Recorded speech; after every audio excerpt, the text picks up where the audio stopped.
আমি police কমিশনাৰেটৰ central police ডিস্ট্ৰিক্টৰ মাননীয় DCP মেডামৰ নিৰ্দেশ মৰ্মে আজি প্ৰাগজ্যোতিষপুৰ থানা এলেকাৰ পানীখাইটি আউটপোষ্টৰ অন্তৰ্গত পানীখাইটি তাৰিবাগান আমগাঁও বন্দা আদি অঞ্চলত আমি ৰোড মাৰ্চ কৰি আছোঁ। আমাৰ লগত আছে প্ৰাগজ্যোতিষপুৰ থানাৰ ষ্টাফ, পানীখাইটি আউটপোষ্টৰ আমাৰ পুলিচ ষ্টাফ, লগত আছে 89 আলফা কোম্পানী BSF আৰু special arm police Uttar Pradesh.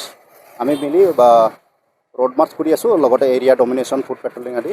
এইটোৰ উদ্দেশ্য হৈছে কি আমি যাতে ভোটাৰ ৰাইজৰ মাজত বা জনসাধাৰণৰ মাজত আমি নিৰাপত্তাৰ ভাৱটো সুনিশ্চিত কৰিব পাৰোঁ। ৰাইজে যাতে নিৰ্ভয়ে আহি আগন্তুক অসম বিধানসভা 2026 নিৰ্বাচনত দলে বলে আহি ভোট দিব পাৰে, গণতন্ত্ৰক শক্তিশালী কৰিব পাৰে। তাৰ কাৰণে আমি আজি ইয়াত আমাৰ এই কাৰ্যসূচীটো লৈছোঁ।